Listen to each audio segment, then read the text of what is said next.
Good afternoon. Hello. Ask everybody to take a seat, and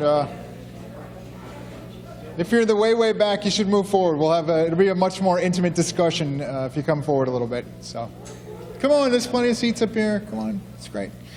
So, welcome to this afternoon's panel. My name is Andy Conti. I'm the director of the new Center for Media Innovation across the street. Even though we are not in that space right now because we're getting ready for tonight's event with Sarah Koenig, these are the kinds of events we're going to be bringing to Point Park, the kinds of things where you'll be meeting true media pioneers, people who are on the cutting edge of delivering the news, coming up with new ways of raising money to support news organizations, and really moving this whole industry forward.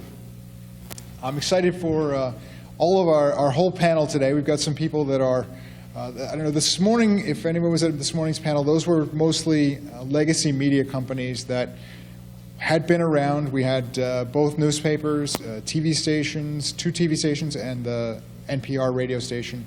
And they were talking about things they were doing to kind of innovate and move forward. But this afternoon, we are talking with people who are brand new, the people who are just, have launched media companies. In fact, the veteran of our group, she launched her startup in 2014. Everyone else has started since then or has gotten a new start since then. PublicSource has been around for longer, but has a new birth right now.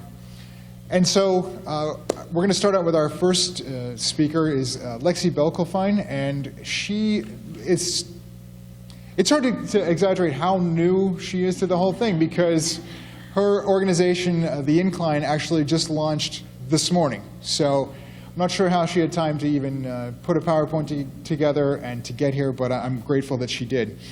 Lexi has been, she's been around Pittsburgh for a long time. She's, let's see, she spent the past 3 years as a reporter for the Post-Gazette, and she covered City Hall there and handled police, crime, general assignment, and breaking news. And she's a Penn State graduate and was editor of the Daily Collegian at a time when it was probably the busiest time that the Collegian had ever had, when you had basically Joe Paterno, the coach there, he was fired. He died while this was all going on. There was the charges against Jerry Sandusky, the assistant football coach there, on child molestation charges. And so it was a busy time, sort of a baptism by fire, I imagine. And she's going through that again now. Lexi is a resident of the North Side, where she lives with her husband, Adam Smeltz, who's a Post-Gazette enterprise reporter. Please join me in welcoming Lexi to the podium. Can we get your presentation set up?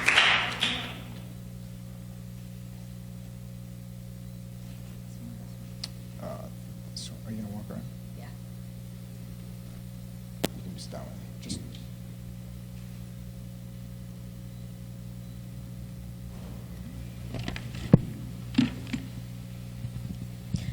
Hi, everyone. I am Lexi Belculfine, like Andy said. Thank you so much for including the Incline in today's events. We're so happy to be here. We now share a birthday with the Center for Media Innovation, and so that's a wonderful, it's a good day for journalism in Pittsburgh, I would say. And so what I'm going to talk to you a little bit about today is the Incline and our sister site out in Philadelphia, which is called Billy Penn. Has anyone ever heard of Billy Penn by a show of hands? Okay, that's not bad. Well, hopefully all of you and all of your friends will soon know about the Incline too. Like Andy said, we launched at 7 o'clock this morning, so I did put my PowerPoint together at 2 o'clock in the morning last night. So if it's a little shaky, give me a break. And so yeah, this morning at 7 a.m. we launched the Incline, theincline.com. And so Billy Penn's model I'm going to talk about in a little bit, but first I'm just going to show you a cross-section of stories that Billy Penn has covered. Because if you can see the kind of stories that Billy Penn has covered, it might help you understand a little bit better what we're trying to do here in Pittsburgh too.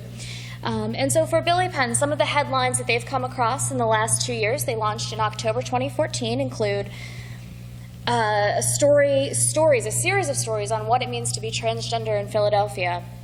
They covered the DNC in Philly, and this story actually became a national story, but Billy Penn got to it day or two before anyone else picked it up. CNN had it, but Billy Penn had it first because of the model, which I will explain. We are the PolitiFact partner in Pennsylvania, and so we do fact-checking. And so just quickly, some other headlines. This is one of my favorites. Anna Orso, who is a veteran also of the Daily Collegian and Penn Live, wrote a first-person narrative about what it was like to survive 20 courses of food and 11 beers at a Han Dynasty dinner in the name of Wu-Tang. It's exactly what it sounds like. You should look up the story. And so one of the questions that I get a lot is, well, you're just doing things like going and drinking 12 beers and writing a first-person narrative about it. And that's not it at all. Because as you can see, one of the biggest and most important stories that Billy Penn has got to do is a series on suicide at the University of Pennsylvania. And so today we launched. We are officially online. And this is the point where I'm going to do something that you usually don't see happen in presentations. I'm going to ask you to get out your phone and pull up the Incline.com so you can actually see what I'm talking about live.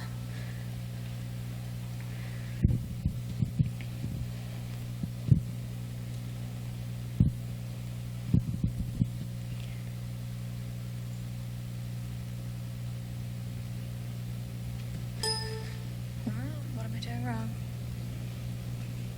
I just switched over to a Mac, and now this PC seems totally foreign to me. I apologize.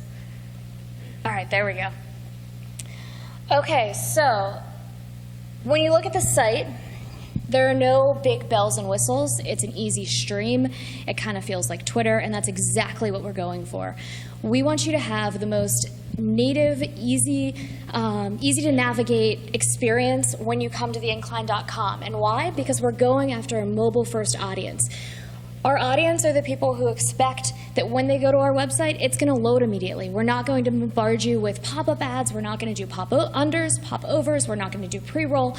All of those things on the back end slow a website down, and we're not interested in that because that's not good for you, our user. That doesn't build audience. It's like it's a really easy way to turn people off of your site immediately. We have a few seconds to grab you and to say, you should come to our story, you should read our story, and you should stay, and we want to make that impactful. And so by doing just a simple, easy stream,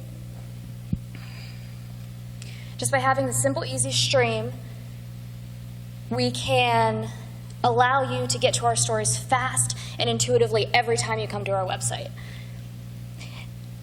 And so as you're scrolling, and this is going to be a part of our discussion on what makes Billy Penn and the Incline unique,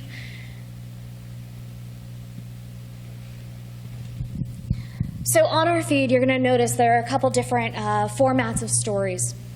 And so what can you expect from us at the Incline, and what has Billy Penn done out in Philadelphia?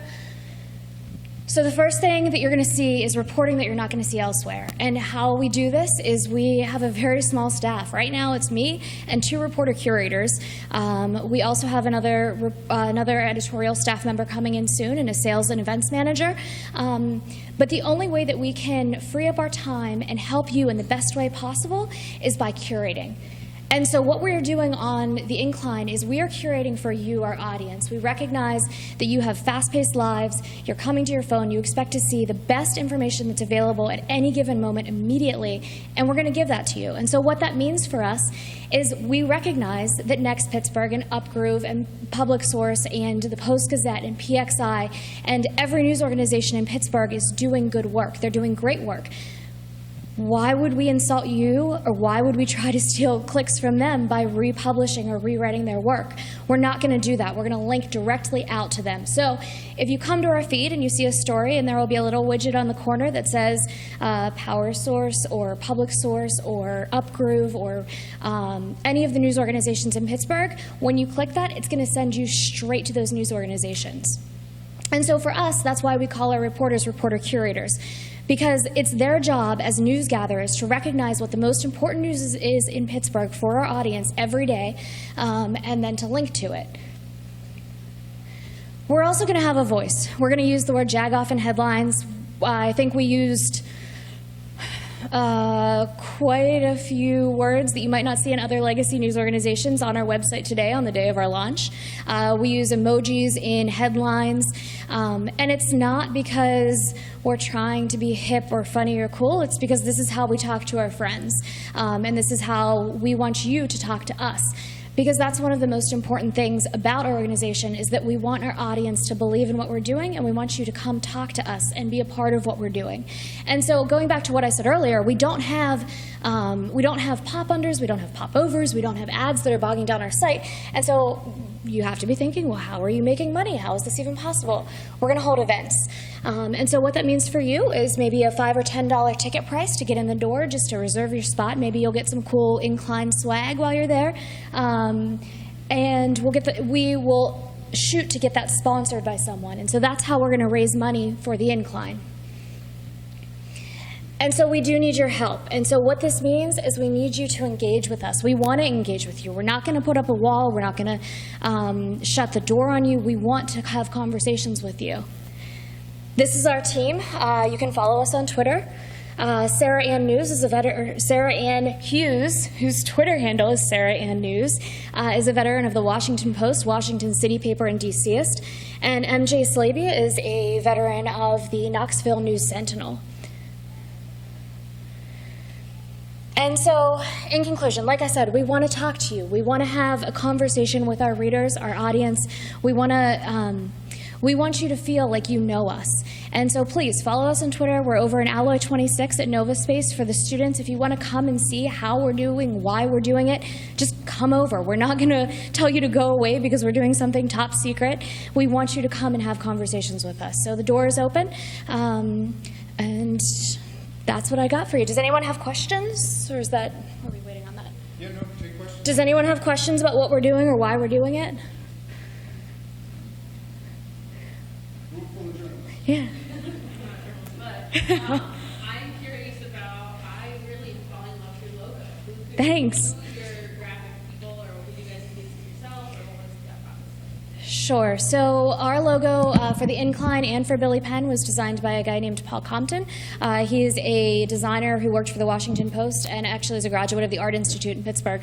And so, we are the second site in a hopefully series of sites. And so there's some unity between our look, but it's very unique to the city, right? I mean, you go outside of Pittsburgh and everybody says, well, what's an incline? You mean a funicular? And it's like, no, it's an incline. And so that should reflect the local feel. Thanks. Any other questions from the audience?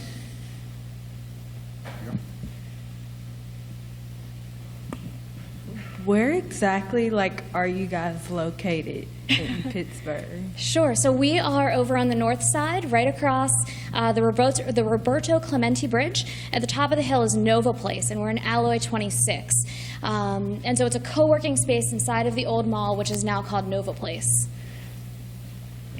And you did say it was an open invitation. Anybody Open can just come invitation. hang out. So no excuses for students not showing up.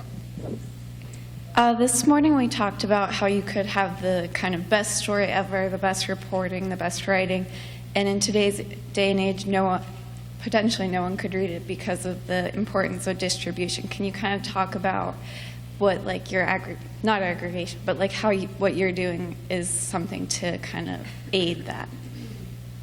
Sure. So one of the things about the Incline and Billy Penn is that we are a mobile-first platform in every sense of the word. And so as we're curating and doing original reporting, our first, second, and third thoughts are about the story, and then social media, and then our website. And so we're trying to really utilize social media to connect with our audience. And sometimes social media is the best way to tell a story. That's part of this too, is being flexible. We're a digital-first platform, a mobile-first platform, and so we should use that to our advantage. Sometimes a Snapchat story is all you need to tell a story, and to tell a story well, and to reach the audience for the story that you're trying to reach. Billy Penn's audience, I think at this point, is 75% under the age of 45. And so we're living in this sphere of trying to create the right audience by connecting with people through the platforms that we know they are using to find their news. Okay. let's move on to the next presenter, and then we'll take more questions at the end. Lexi, thank you very much. Thanks, Andy.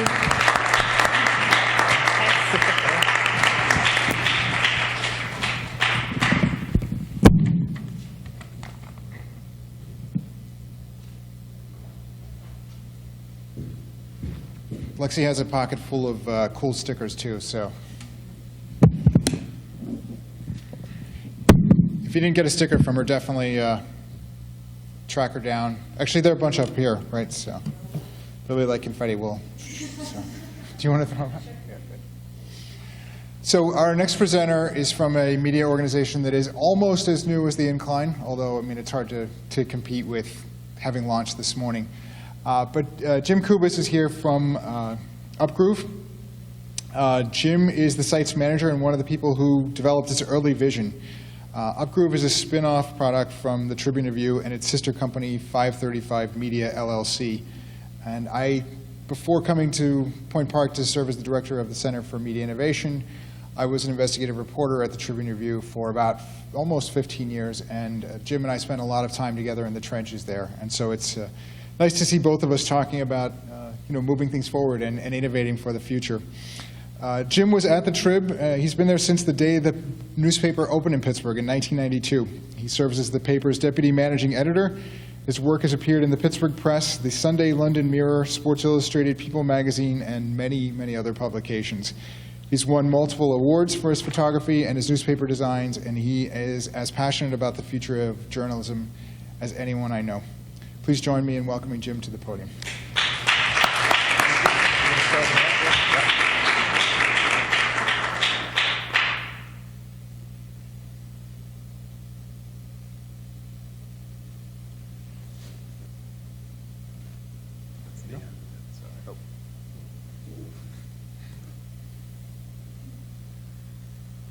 I'm glad this is happening with him.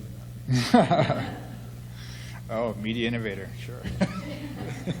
But it doesn't have an Apple logo on it, so good afternoon. This is going to sound like part two of Lexi's speech because we are after the same dream, and we wanted to come up with a different way of approaching how we tell stories. We're passionate about how we tell stories. The legacy portion of what we do is rooted in newspapers. And when we started this project, one of our first missions was to tell the people who are working on this to come up with a counterintuitive approach and not think like you work for a newspaper.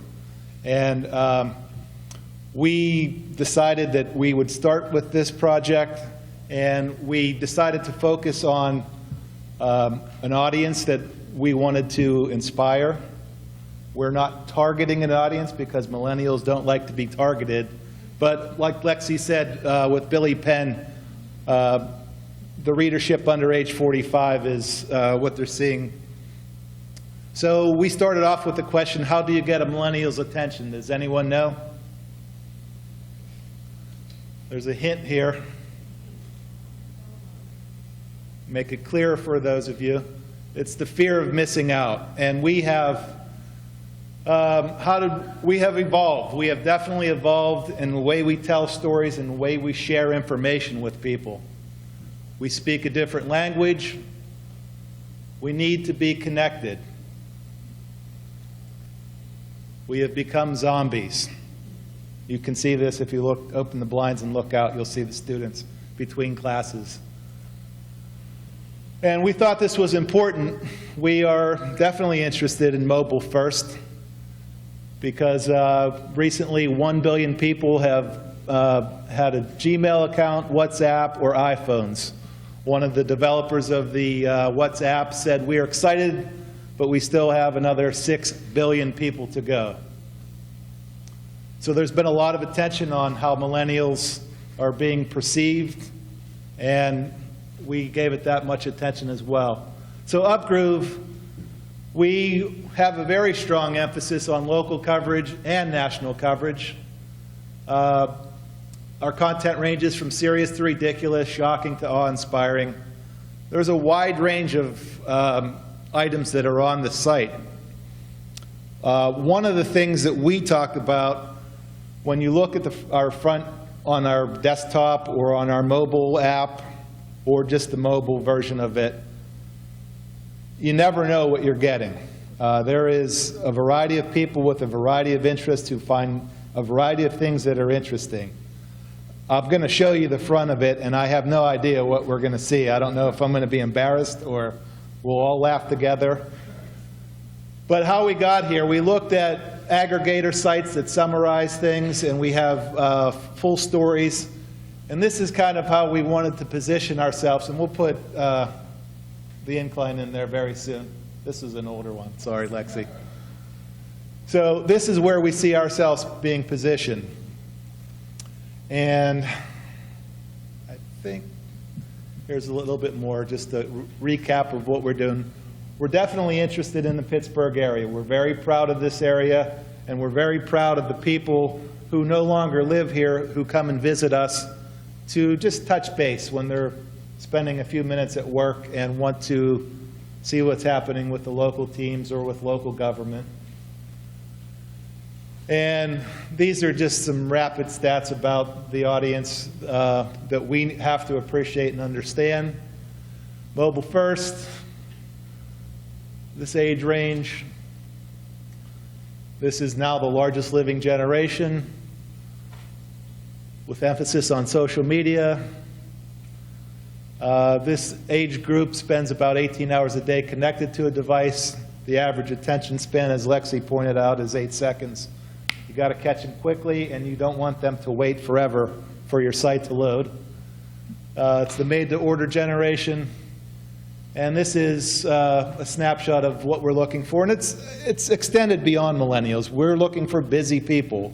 We feel like there's a lot of things happening. There's many choices in this landscape, and we'd like to be a one-stop shop for one of the places that you visit every day. This was a snapshot of a typical viewer for us, an audience member, a reader. So we have additional functions. We have a newsletter. Mobile alerts is coming, and we hope to have some newer innovations added to the site. And I'd really like to thank Lexi one more time, because when we knew this was coming, I had the opportunity to have lunch with Jim Brady recently, and everybody I work with, are you nervous that there's competition coming? And actually, I'm so thrilled, because it's allowing us to move forward with some ideas that we hadn't planned on rolling out for some time, and now we're going to refocus our efforts, and it gets our people inside the office anxious about really going forward with this. And I missed the last page. Again, that's my phone. How embarrassing. So this is, we always try to feature a strong local story or connection up in our main slider area. So right away we have a not safe for work warning, which is, again, counterintuitive to the traditional outlets that we have. I won't open it today. And there are a variety of stories. If you look on any of our little boxes when you navigate, if you're interested in seeing nation-only stories, if you click on the nation, you'll get a page full of nation-related stuff. We also are very fond, I can't open this here. We're very fond of our galleries, and our readership and viewership on our galleries is tremendous. These are highly consumable, easy to digest. Everybody loves looking at photos, and we try to do a gallery every day with local and wire stuff, and we have the benefit of using stuff produced by the Tribune Review staff photographers, and we're anxious to share their work, and we do a nice mix of wire and national and international stuff. So that's the overview of UpGruv, and I will be happy to answer any questions to the best of my ability.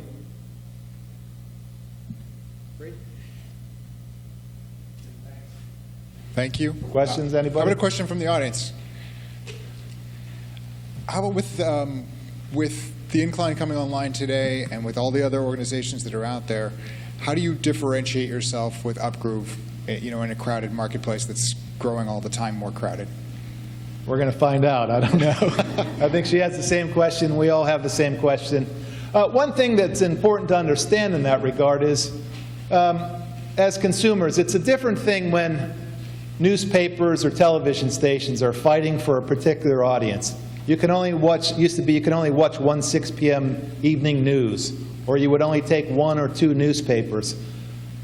We all visit multiple sites every single day, and we feel like the habits of people, when they view items, there's many opportunities. So we're not fighting for the same audience. We're not, it's not a one or the other proposition. And, we do things, again, we're counterintuitive. When we first started this, the very first week we started, I believe, in early April, a coworker came up to me and said, "Hey, you have a Post-Gazette story on that site." And I was like, "I know, we do. We're not afraid of that. We're not ashamed of it. We're proud of it. We're helping curate that information so that we can share things." It's like the Amazon model. We might not have that story, but we can get you to somebody that does have it. And I think as time goes on, people realize that it's not they're only doing trib stories there. We do Post-Gazette, WTAE, we everywhere, and we're happy to share that with everybody. I'm going to ask another question on behalf of the audience. So we have a lot of content creators in the audience, students. What's a good way for them to get involved? And is there even a role for them to get involved with something like UpGruv? Absolutely. We had our inaugural intern class, and I'm going to use a little journalism math here. 66% of our interns were from Point Park last summer. So you can click a link and send me an email. You can see me afterwards, and I'll give you my card. We are very excited. Part of understanding the audience we want to reach is to employ people who are in that category. And we plan to do a lot more of that, and we're very anxious to share and have more Point Park people come and help us. Okay. Anyone else want to jump in with a question? Yeah, here you go. Hang on. Where are you guys located? So when you're on your way to visit Lexi, either on the way back or on your way there, we are in the Clark Building, the DL Clark Building. It's in the shadow of PNC Park. Okay. And we're on the north side. So you can call ahead or stop at will, and we're happy to have people. Hi. Hey, Jim. Can you give the students an idea of how many people help you create this on a daily basis? I know Lexi's doing it all by herself, pretty much, with 2 others right now. You're right, 2 more. But this is a lot to do. It is a lot to do. We have to be selective, and we currently have 4 full-time employees who that's their only job. They're dedicated to UpGruv. We have a newsroom full of people who might not be able to do the actual posting or deliver the content, but they will tweet us, they'll send us a note, give us a heads up. This is something that, or they'll say, "I offered this to my editor and they said they had no interest. Would you be interested?" And we will. We are.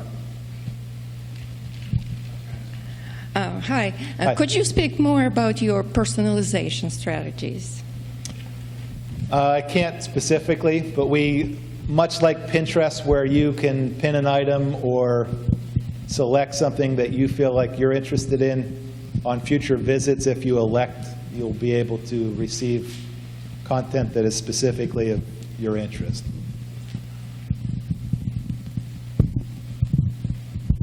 Can you explain what kind of jobs your interns do? We have no limits. when we select people, that's part of our process. We have an unusual, and you can probably figure out the people who work there this summer who are nearby. We have an unusual process where we give them an assignment.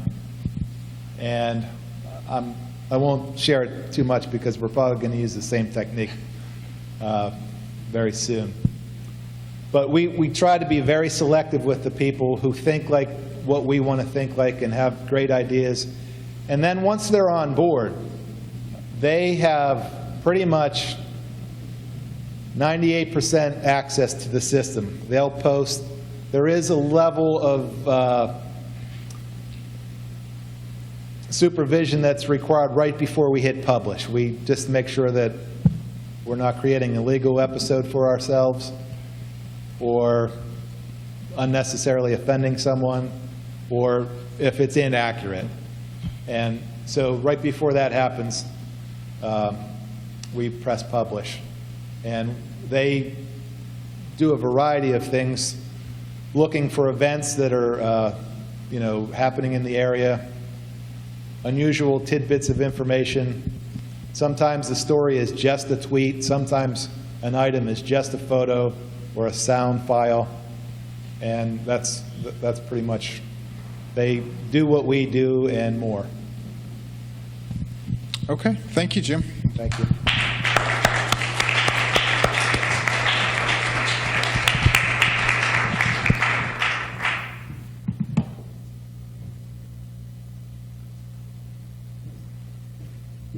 So, the motto at UpGruv, if you see their billboards around town, has been "Too long, didn't read."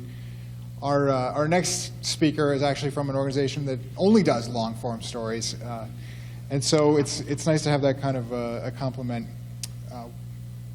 We are joined today by PublicSource's relatively new executive director, Mila Sanina. Previously, she was the deputy managing editor at the Pittsburgh Post-Gazette, where she led innovation in storytelling and integration of print and online operations. Before joining the Post-Gazette, Mila worked at the PBS NewsHour and CNN International. She's a native of Kazakhstan, but as she says, Pittsburgh owns her heart. And she has a master's degree from the Graduate School of Public and International Affairs at the University of Pittsburgh. And again, I just think it's an interesting, if we look across all of the different groups that we have speaking here today, we're seeing a real range of experiences, and so I'm interested to hear what you're doing at PublicSource with long-form journalism. Mila. Yeah. While you bask in the applause. Okay.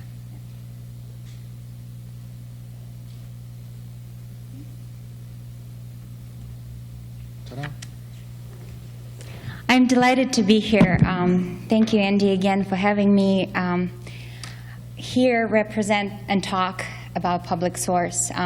As John Oliver recently said, it's probably the best time today to be a corrupt politician in the States because there are not enough investigative journalists who are looking and serving a role of a watchdog, looking over the policies that are being implemented, looking over the bills that are being introduced, looking over the financial papers that are being passed around bureaucratic chambers. And I do hope that you know what PublicSource is.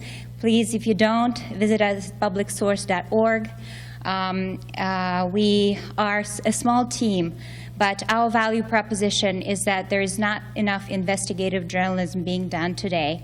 And we are here to serve that role to the best of our ability. I think that, as a person who was born in the Soviet Union, the responsibility to be a journalist today in the States should not be taken lightly. We have it very, very good in a way that the freedom of speech is protected in this country, and we should honor it and should preserve it and should use it.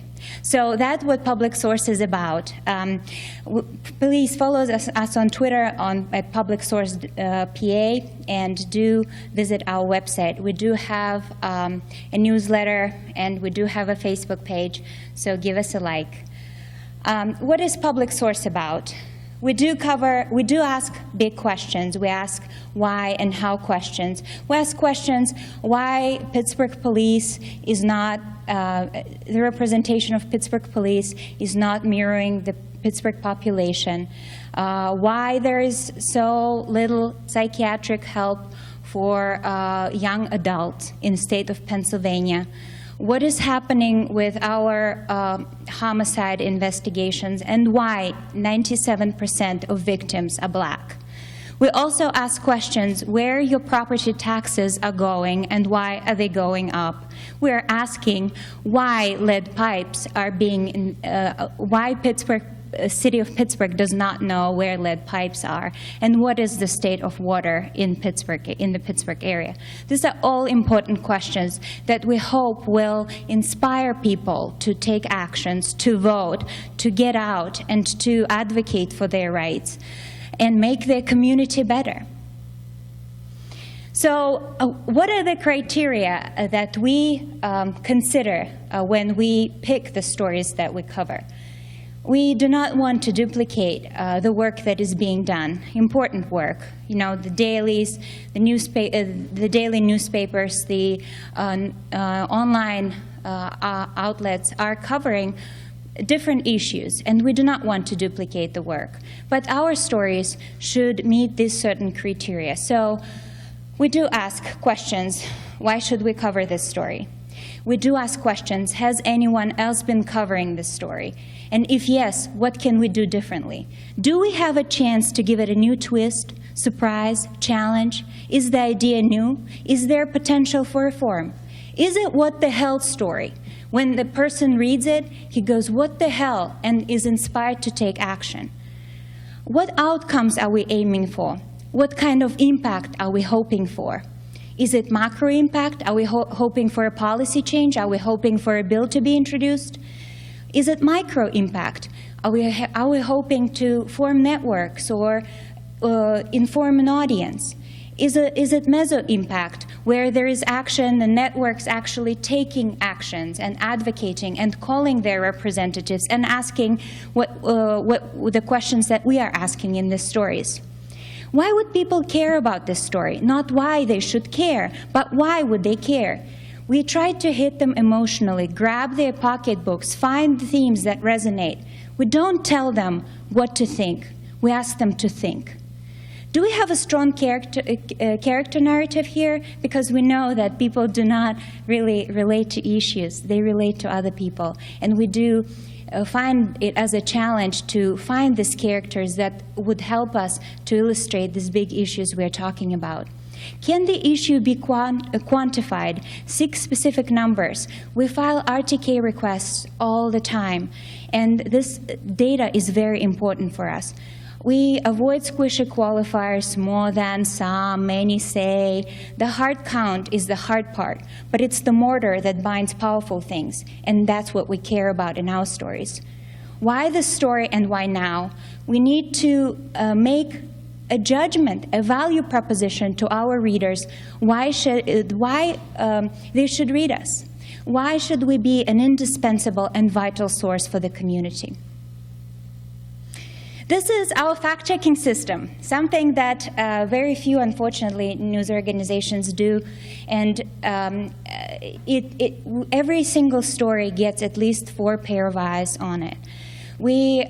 An average story, when we finalize the questions of composition, structure, topic sentences, what is the voice of the story, we actually eliminate the facts from it, put it in an Excel spreadsheet. Average story probably have 57 cells, and we go one by one in checking those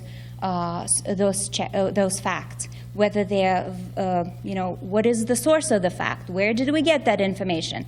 This is something that we're very proud of and something that we take seriously, because every story that we give to a reader is something that should be of high quality, because you're giving us time to read that story. On top of that, there are sometimes interesting surprises, like the quotes. We fact check them too. Sometimes, like the last time when Eric Holmberg wrote that story, there was a policy advisor that had his facts wrong. So we made sure that we corrected that and called him back, and he was wrong by 1 decimal point. So we made sure that that fact got corrected. Since I'm speaking to a student audience, I do want to say that we do have a lot of internship opportunities.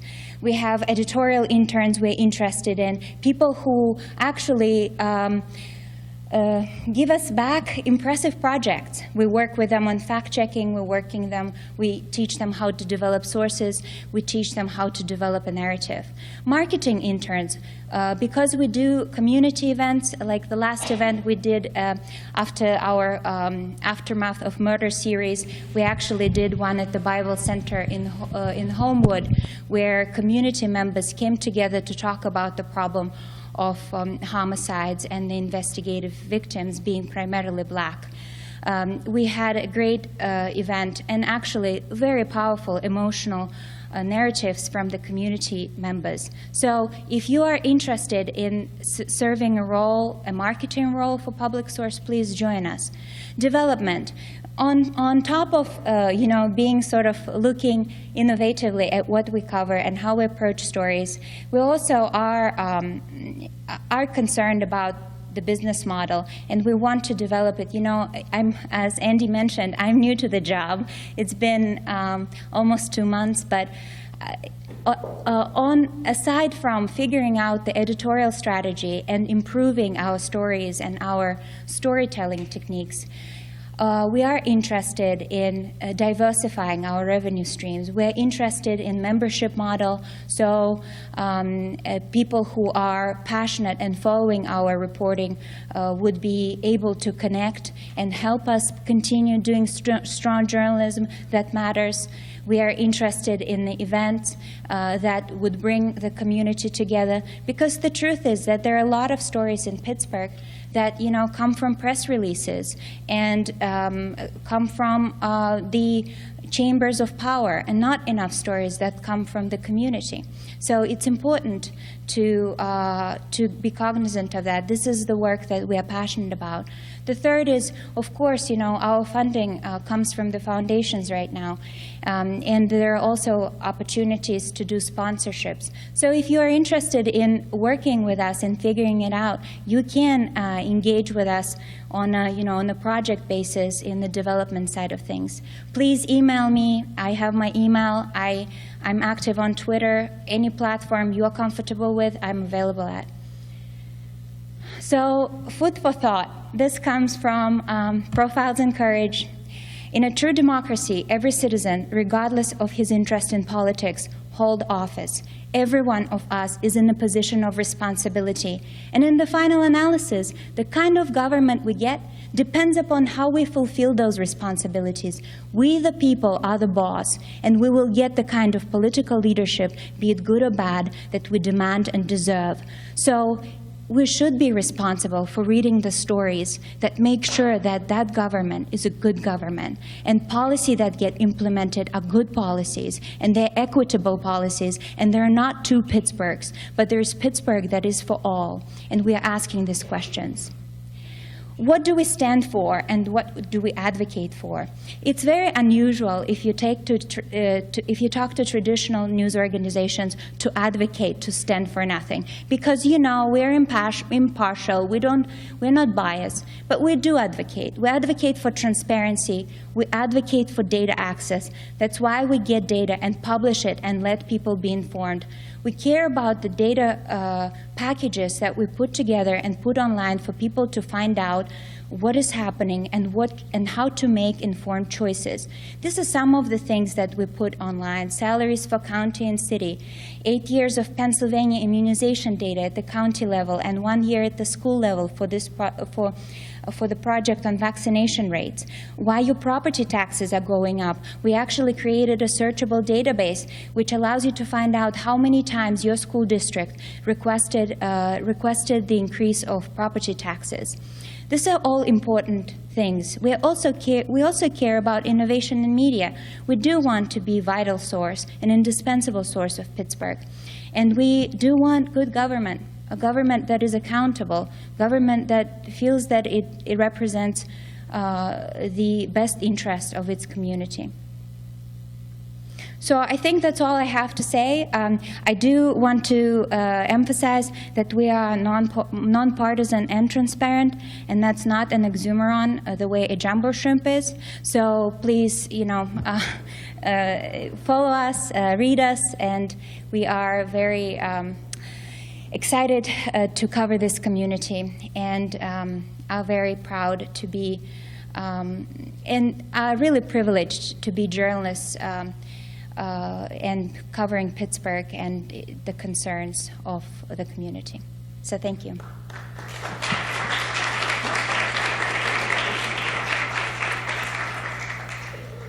Does anyone want to jump in right away with a question for Mila? I'll jump in with a question to get it started. We've heard the first two presenters were really talking about viral content, things that were easily digestible. You're doing stories that are oftentimes difficult to digest. I mean, property taxes, right? How do you take something like that and make it interesting to a broad audience? It's a challenge that I tell you that we're struggling right now. As I said, I'm new to the job, but that specific story that you are referring to, it was hard. I mean, I can't tell you, that story, we took like 7 edits with it because the structure was not right.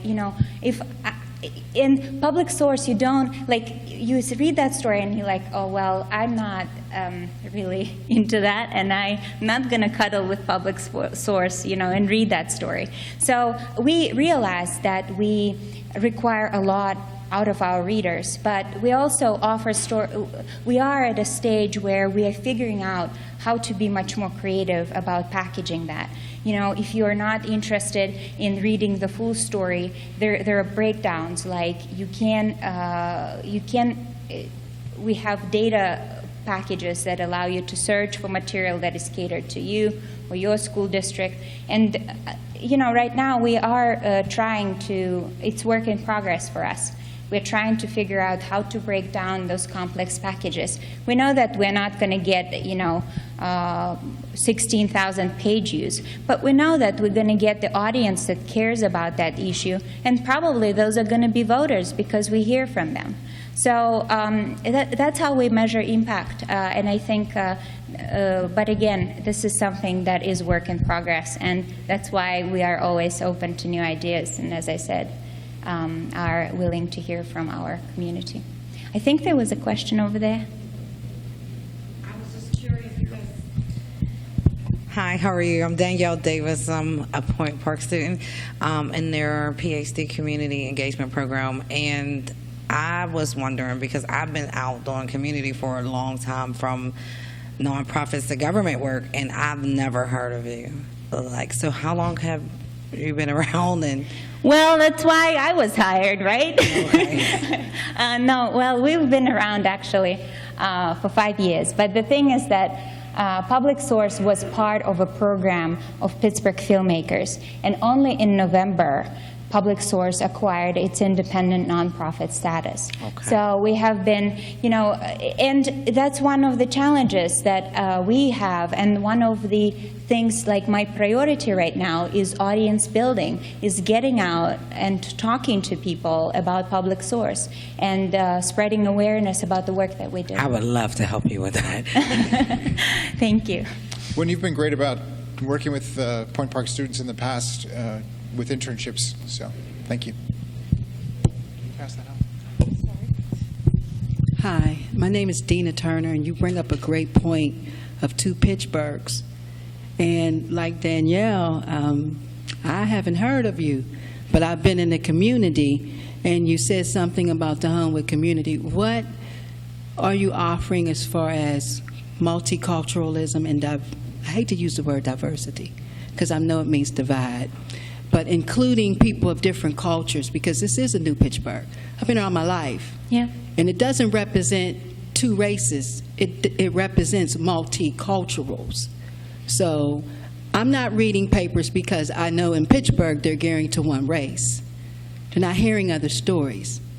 So I want to know, what are you doing to include multicultural experiences to your journalism? And are you also employing people of different cultures as writers? That is an excellent point, because this has been a struggle for us, because I joined a team that was already formed, and I completely agree with you that it is a pain point for journalism in this community, that we do not get journalism that we deserve in this city, and it's not reflective of what Pittsburgh actually is.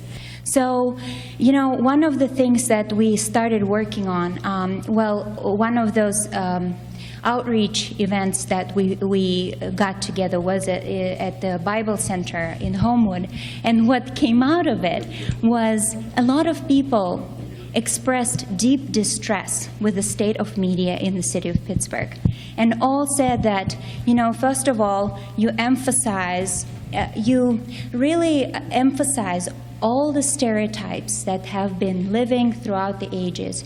You need to get away with that, to get away from it, and you need to be more inclusive. So we started a project that we are working on, and I probably shouldn't talk about it because it's like I'm giving out, but we are working on a project about girls of color, and invited, because we know that we are not qualified, in a way we're not diverse staff right now, and are hoping to grow, and are very sensitive to the fault lines framework, where you should be able to read the story and know that it is not written from a white male perspective, but when a single mother in Homewood is reading that story, she can relate to it.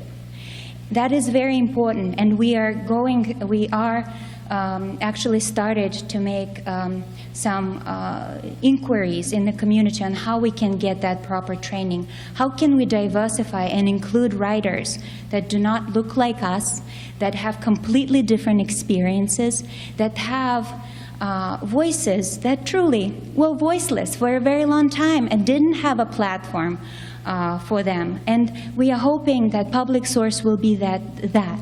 I just started this work, and I know that the team is passionate about that. We all are appalled and are hoping to be part of the change, part of the solution. And we know that this accusation that the media always thought that it knows better than everybody else, I think we need to equip the city of Pittsburgh with a storytelling muscle.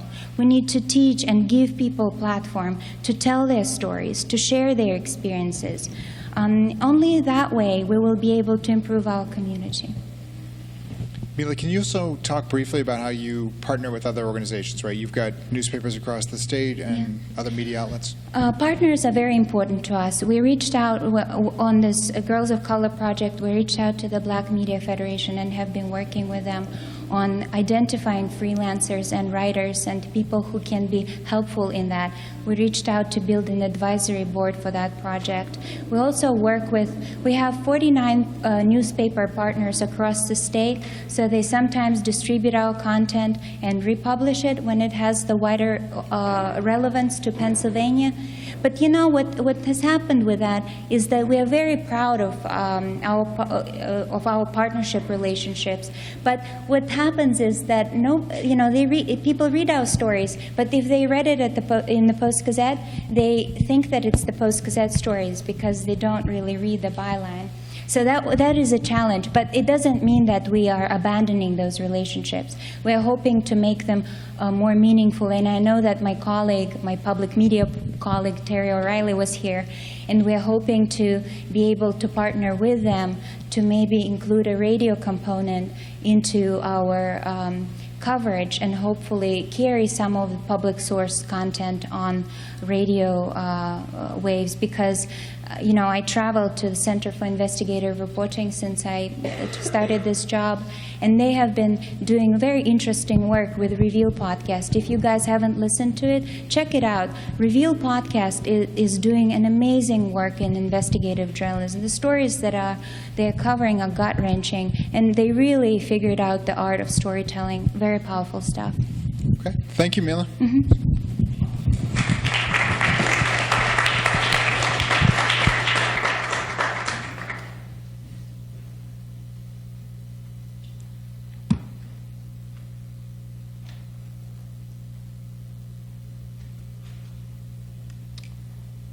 Okay, our final speaker this afternoon is Tracy Certo. She's the founder, publisher, and editor of NEXTpittsburgh, so she's got it all covered. And among our panelists today, Tracy would be considered a media veteran. She started NEXTpittsburgh all the way back in 2014, ancient times for the Pittsburgh media landscape.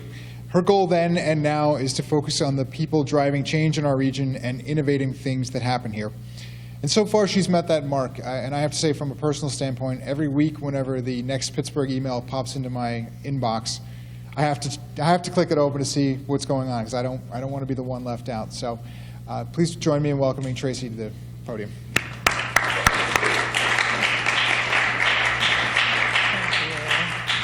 Thank you, Andy, and thank you, everyone. I'm very grateful to be here, and I appreciate that introduction. So since I am last, I promise I'm going to be short. You're welcome. And I thought it would be more instructive to actually show you our website and what we do and maybe how we do it. So I have it on the screen.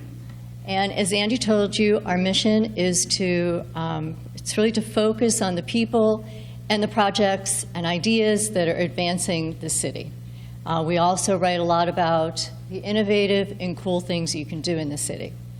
So we act kind of as a guide, but we also, in order to kind of take Pittsburgh to the next level, which is what we say we do, we also address serious issues. Those issues might be air pollution, but we will frame the story in a sense that instead of just talking about how bad the air pollution is, and the air pollution in Pittsburgh is bad, we talk about why the air pollution is so bad and who's doing what to make it better.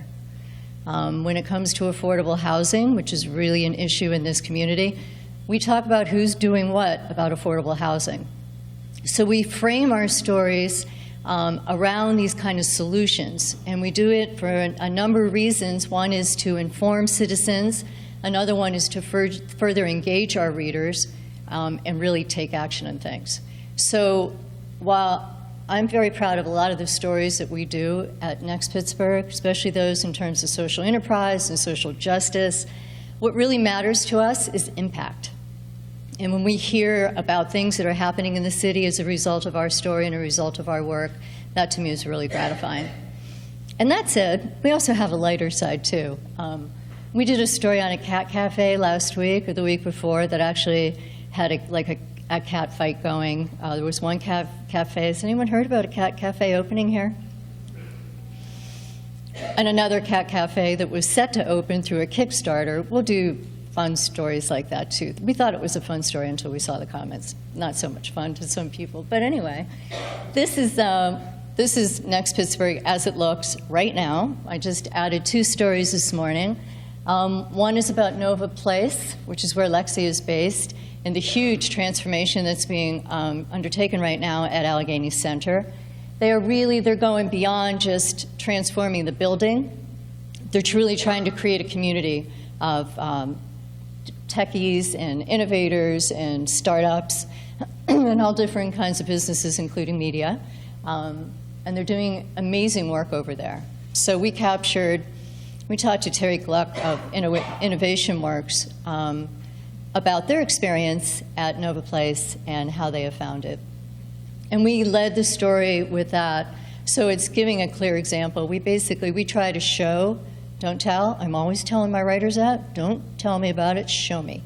So we do like to do anecdotal leads in the beginning. We don't like to just start out with facts, unless it's a really gripping fact. Another story that we did, this one is more of a photo slideshow. Bottle caps, egg cartons, and all kinds of recycled stuff. The international drap art in photos. The Drop Art exhibit's it's a very cool exhibit. It's taking place right now at the Winter Garden at PPG Place. Highly recommend you take 15, 20 minutes out of your day, go see this stuff. It's inspiring. And there's things like a portrait made of egg cartons, and you cannot tell. You look at this portrait and you think, why is this here? What is it about it that is recycled? And then you realize those are egg cartons, and that. So that's kind of cool too. So let me figure this thing out as I scroll down here. There we go. Another thing, we'll do the ModCloth pop-up shop. That was a really big story for us. We actually published that one late last week. We're all about the development in the city. City design is really big with us too, urban design. Another story we did, a feature story, was on the Thurman Statham mural. That's on Penn Avenue in Garfield. We just finished a big event in Garfield, next 3 days in Garfield, which we do with the URA and the city of Pittsburgh. And it's all about taking a deep dive into a neighborhood and really exploring the people, the places, the things that are there that makes it uniquely Garfield. So we were out there for 3 days. I had a really cool time. So then we also do a job story twice a week. Some of you might be familiar with that. That's also a very popular feature.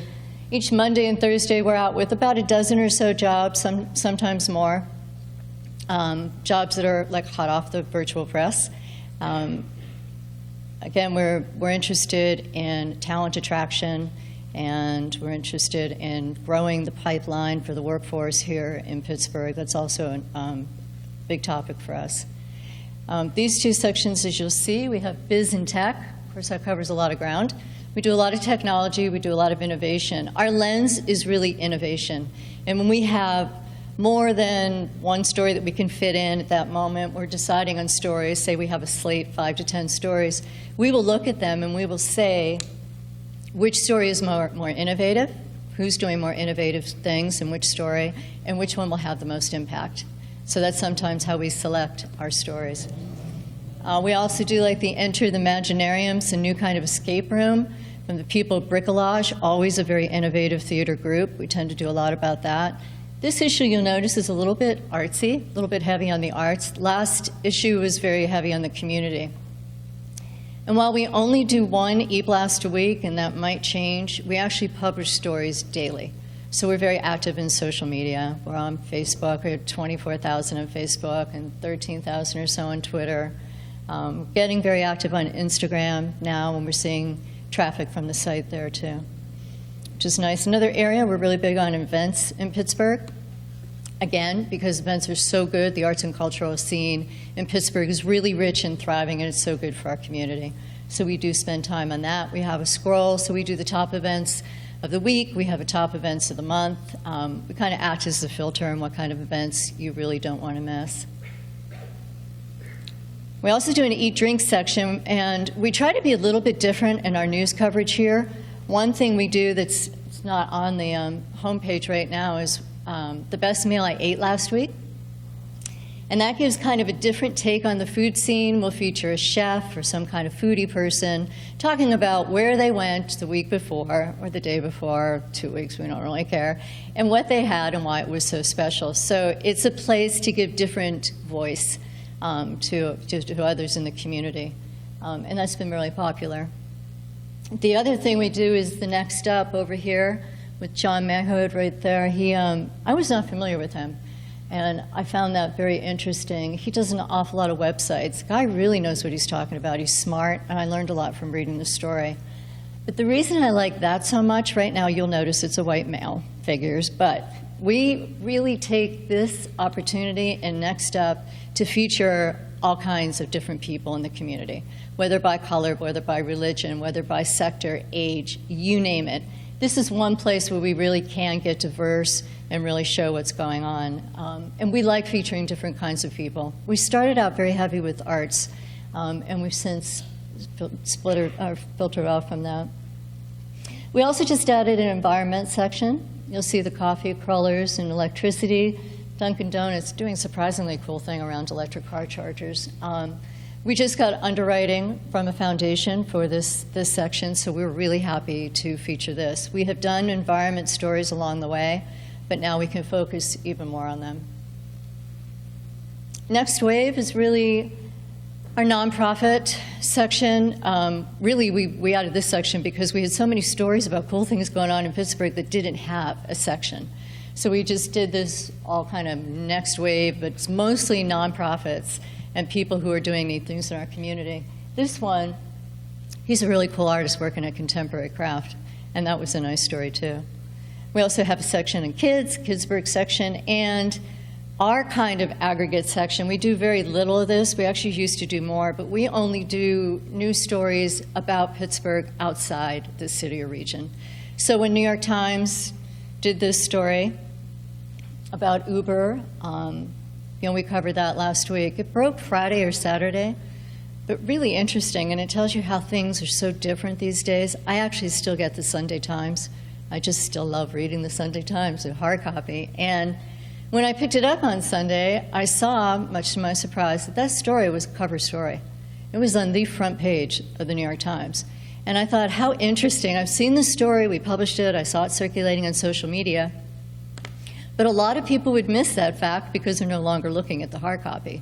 So placement in newspapers, which used to be such a big deal, doesn't matter so much anymore. Although it was still a nice coup for Pittsburgh to get there. So basically, that's pretty much about our site. We do a lot of different events, different kinds of events from the next 3 days in Garfield that I mentioned. We did an event around the Remake Learning Week about equity in education. We did a salon, which was really interesting, and I would love to follow up on it. So we're looking to do something like that again. And we're about to launch a new initiative that I asked for permission today to say something. I still can't say anything just yet, but it's going to be really cool, and we're very excited about that. Our audience, I really should say we target senior citizens, just to be different, but we don't. We're very big 25, 34-year-olds. That's 51% of our audience. And then beyond that, we also have a considerable following of 45 to 55 and 55 plus. It's not so much the age or the demographics. It's really the people in the community, how connected they are to the city. We tend to really attract those people. We write about them. It's their community, their tribe. So that's really who our audience is. In a recent survey, we found out that 95% of our audience voted in a recent presidential election. 87% said they would like to be, excuse me, even more engaged in Pittsburgh than they already are. And 78% went to a cultural event, arts or cultural event, within the past 30 days. Not the movies, an actual event. So that tends to be who our audience is. We've got a great audience, I have to tell you. We've got some really cool people reading us, and it makes my job a lot of fun. So I'll wrap up there. If there are any questions. Oh, also we do internships. We're looking for someone right now.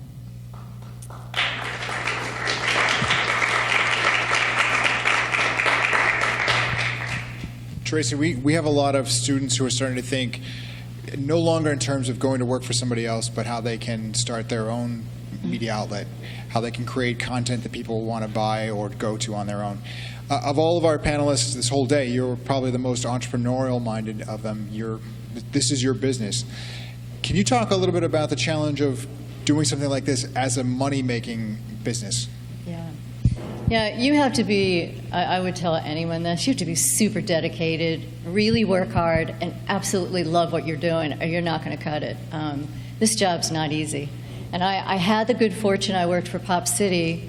I started out 10 years ago. I was founding editor of Pop City and then became publisher and editor of that as well. So I really learned the ropes, and I had a lot of good connections in town, and I was very fortunate when I launched NEXTpittsburgh. We were profitable within a few months. But quite truthfully, we hire part-time contractors. I'm looking for an editor now. We will be hiring some full-time people, so it's going to be even more challenging out there. I have 3 streams of revenue. One is banner ads, which is a hard sell these days. The other, events, and a lot of people are doing events. The other is underwriting, kind of like an NPR model. The landscape since I started out has got, someone described it the other day. She's like, you are in a sea of blue, and now it's just getting redder and redder with all the competition coming in. But the truth is, there's a lot more room on the internet for new stories and new places, and I think it's just, it's in its infancy. It's just got so far to go. I've seen the changes in the past 10 years that have just been phenomenal. But there is only so much revenue in town. That's the challenge. I don't find it challenging finding stories, and we can come up with lots of good stories and interesting content and cool stuff and things that really rock the city. The harder challenge is making the business model work. Anyone from the audience want to jump in with a question? Quick question? Anyone? I'm going to ask each of our panelists just quickly to wrap up then. If you guys could come back to the podium, and you can all take a turn at the podium. But Tracy, you can go first since you're already there. Where are we going to be getting our news in 5 years? Be a little bit of a futurist? You could just From quickly NEXTpittsburgh, of course. Yes. It's a good question. I think what's happened is just going to happen. It's going to explode even more. What you're seeing, I think it's already out there. Since I started, when we started Pop City, no one was reading anything on their phones. Believe me, people are asking me, "How do I unsubscribe from your site?" Not that many wanted to, but they didn't even know how to do that. Now, more than 50% of our audience is on mobile. We've watched that change over the years. We've watched content change. We've watched, sadly, colleagues in the Post-Gazette, Trib, and elsewhere, out of work and the whole online thing. I think it's just going to continue the way it is in 5 years. But it'll be really interesting to see what models emerge, what new innovative things happen, and how it will all work. Okay. How about Lexi? Since you launched today, we could have asked you what's the news business going to look like in 5 days, but how about 5 years from now? What's it going to look like? Sure. So one of the things about the Incline and Billy Penn is we really believe that it's the people in this room who are going to make those decisions. It's the students today that are coming up, and so that's why we gear our audience to a mobile-first platform, because we believe that it's the people who are seeking their news mobile-first now. They're also going to be the people who recognize that Snapchat is a good place to tell a story before anybody else does. Yeah, it's the people in the room. So I think that we should be asking everyone here where we're going to be in 5 years. But hopefully the Incline and NEXTpittsburgh and places like the Post-Gazette and the Trib still too, because those are very important in the sphere as well. Okay. How about you, Mila? Since you've got the long form journalism. Well, I think that the challenge is going to be to make journalism platform agnostic, right?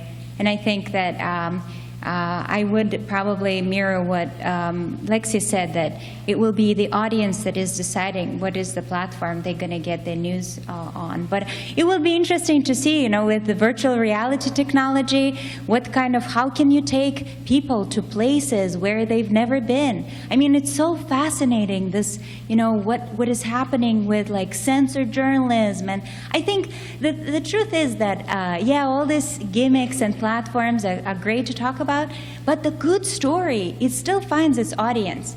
And you see it in data. I've seen it at the Post-Gazette, I see it at PublicSource, that good story finds its audience. It's just the challenge of making it platform agnostic, and the audiences of the future are going to decide it. And I think the cost is going to be still an issue, how cheap is this technology?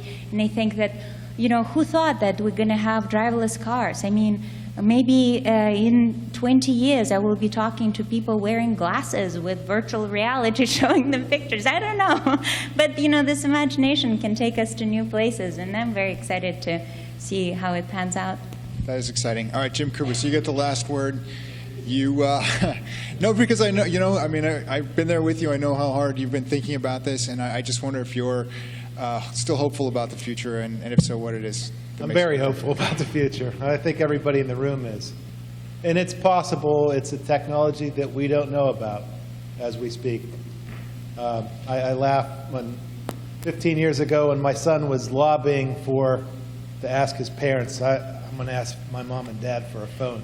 He had the audacity to ask me, well, how old were you when you got your first cell phone? And I was like, 35. So it's technology that might not exist, but I think the core of everything that is evolving here is a sense of community. As we move forward, we rely on each other's help In so many ways, I live an hour away from here, and I am a very big supporter of the Waze app. And it's community. It's not somebody telling me traffic and weather together on the 5s, and I missed it. It's the community. Hey, heads up, road hazard. Hey, heads up, police, traffic. And I think as we share information with one another, we have that opportunity. Thanks again to all of our panelists, and thanks so much to all of you in the audience. It's really been some great questions today.